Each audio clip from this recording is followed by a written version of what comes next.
नमस्कार दोस्तों, स्वागत है आप लोगों का स्टडी आईएएस में। मैं हूं आदित्य और आज मैं आप लोगों के लिए लेकर आ गई हूं करंट अफेयर्स टुडे। आज तारीख है आपकी 19 फरवरी 2021 और जैसा कि आप लोग जानते हैं कि ये जो खबरें हैं ये आपके यूपीएससी के एग्जाम और जितने भी आपके गवर्नमेंट एग्जाम्स हैं उनके लिए बहुत इंपॉर्टेंट है। तो आज की पहली खबर से हम शुरुआत करते हैं।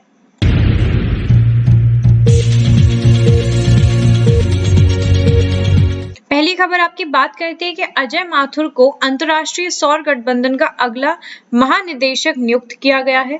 तो भारत ने अजय माथुर को अंतर्राष्ट्रीय और गठबंधन के अगले महानिदेशक के रूप में नामित किया गया है। तो वह उपेंद्र त्रिपाठी का स्थान लेंगे जिन्होंने 2017 से महानिदेशक के रूप में काम किया है और महानिदेशक का कार्यकाल 4 साल का होता है।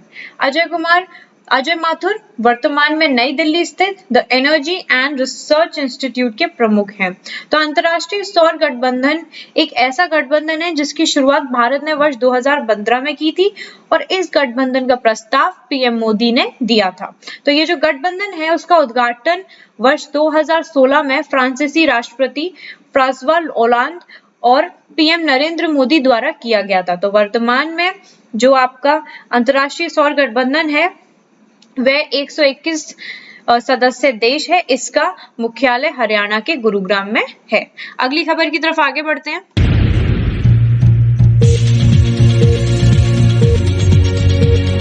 अगली खबर आपकी बात करती है कि श्रम मंत्री 5 सर्वेक्षणों के लिए सॉफ्टवेयर लॉन्च करेंगे। जी हाँ, केंद्रीय श्रम मंत्री जो हैं हमारे संतोष गंगवार वो 18 फरवरी 2021 को 5 अखिल भारतीय सर्वेक्षणों के लिए सॉफ्टवेयर लॉन्च करेंगे।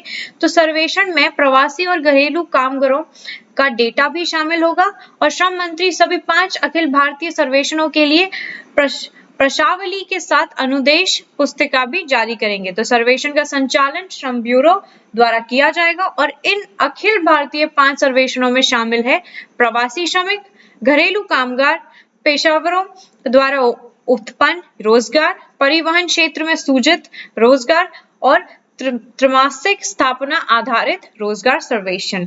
अगली खबर की तरफ आगे बढ़ते हैं।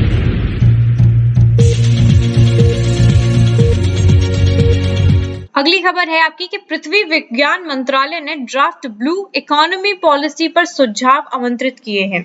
तो पृथ्वी विज्ञान मंत्रालय ने भारत के लिए ड्राफ्ट ब्लू इकोनॉमी पॉलिसी पर सुझाव मांगे हैं।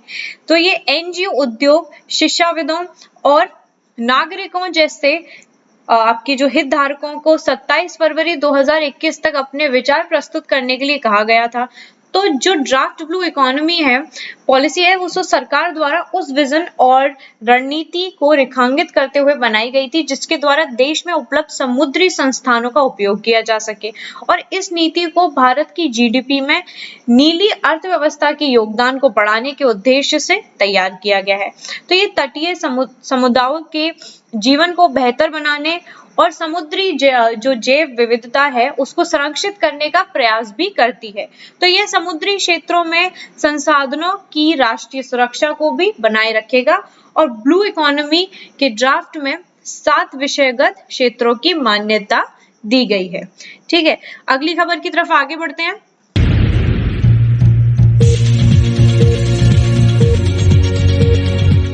तो आपकी ये खबर बात करती है कि किशोर न्याय अधिनियम 2015 में संशोधन को मंजूरी दी गई है।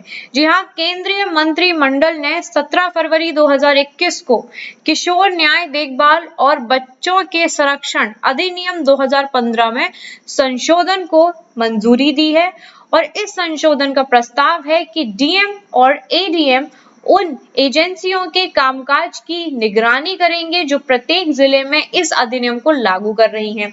अब इस संशोधन के बाद जिलों की बाल संरक्षण इकाई जिला मजिस्ट्रेट के अधीन कार्य करेगी और जब डीएम स्वतंत्र रूप से बाल कल्याण समिति और जो विशिष्ट किशोर पुलिस इकाई का मूल्यांकन कर सकते हैं तो वह चाइल्ड केयर इंस्टीट्यूट की क्षमता और पृष्ठभूमि की जांच कर सकता है जिसके बाद पंजीकरण के लिए उनकी सिफारिश की जाएगी।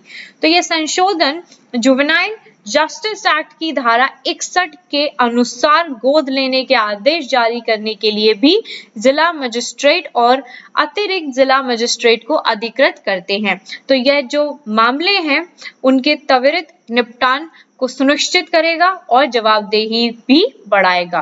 तो ये संशोधन जो है वो जिला अधिकारियों को इसके सुचारू क्रियान्वयन और सुनिश्चित करने के लिए सशक्त बनाता है। अगली खबर की तरफ आगे बढ़ते हैं।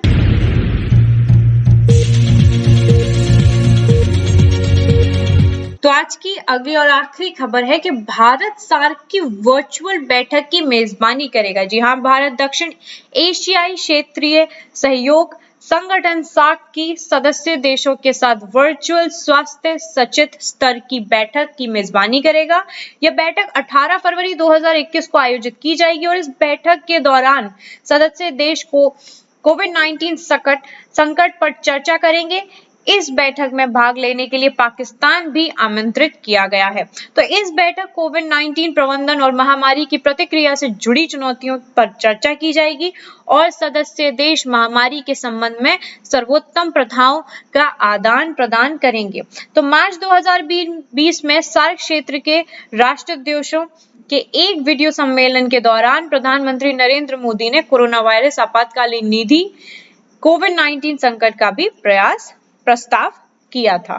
ठीक है, तो यही थी गाइस आज की खबरें आप लोगों के लिए। आशा करती हूँ आप लोगों को ये वीडियो बहुत अच्छी लगी होगी। अगर अच्छी लगी है तो इसे लाइक करें, शेयर करें और चैनल को सब्सक्राइब करना ना भूलें। अगर आप लोगों को किसी भी तरह की कोई परेशानी आती है तो आप लोग हमें नीचे कमेंट सेक्शन में बता सकते हैं। जिन टॉपिक्स पे आपको वीडियो चाहिए आप लोग हमें नीचे कमेंट सेक्शन में सारी चीजें अपनी समस्याएं बता सकते हैं। हम लोग आपकी हेल्प करने की पूरी कोशिश करेंगे। ओके, सो अपनी पढ़ाई इसी तरह करते रहिए और हम लोगों को इसी तरह फॉलो करते रहिए और आपकी जो भी परेशानी है वो भी आप लोग हमसे बोल सकते हैं। ओके, सो तब तक के लिए bye bye, take care and have a wonderful day ahead. We will gonna meet in the next video. तब तक के लिए बाय।